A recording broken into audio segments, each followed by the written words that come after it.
So having introduced the Art Nouveau a little bit, it's time to take a look at Mucha himself. I've already said that he is rightly regarded as one of the most important exponents of the Art Nouveau, but it's important to note that Mucha himself wasn't crazy about being regarded as belonging to this style. In fact, he saw Art Nouveau as contemporary and trendy, thus in stark opposition to his own beliefs that art should be timeless.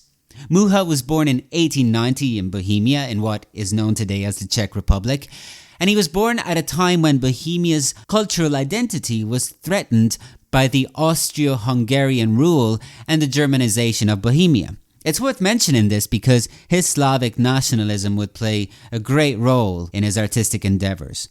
Mucha was keen on getting a serious education in the arts, but was rejected by the Arts Academy of Prague as a young man, and the motivation was that there were already too many artists in the city and not enough money. This was only the beginning of his troublesome relationship with the academic world at large, which would also include a vintage wealthy troll as a benefactor who withdrew his funds for his art education at a prominent art academy in Munich only a year after Mucha began studying to teach him a lesson about the hardships of real life.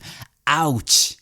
In any case, for the vast majority of his formative years during much of the 1880s and the first half of the 1890s, whatever job the penniless Mucha could find, whether with a group of theatrical scenery makers or as a fixer of family portraits, decorating the homes of the wealthy or illustrating less than glamorous magazine covers and finishing off the assignments of more established artists, all of this replaced an academic education.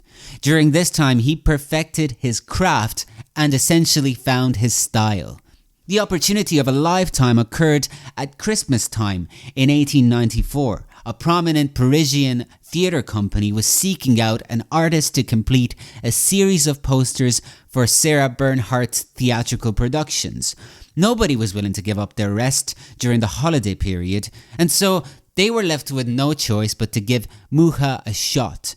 Mucha took it and ran with it, and when the posters were exhibited in Paris, they became the talk of the town and immediately caused a sensation. They also affirmed the Mucha style of lithography, which can be briefly described as beautiful, seductive women against a rich botanical backdrop.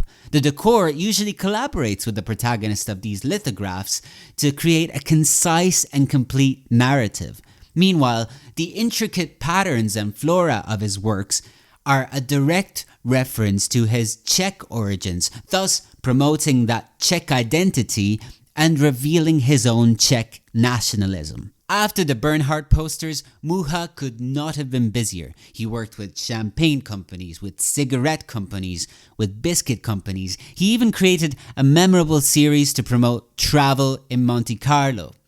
Book illustrations and series on the seasons of the year, the art muses and so on are just as popular. He was on postcards, he was in books, magazines, posters. He was definitely one of the most sought after artists, illustrators and designers of his time. And once his status was established, he sought to realize his magnus opus, commonly referred to as the Slav epic, which took him several years to complete and depicts the history of the Slavic people via 20 imposing canvases. Mucha gifted the city of Prague with the series upon Czechoslovakia's independence in 1928.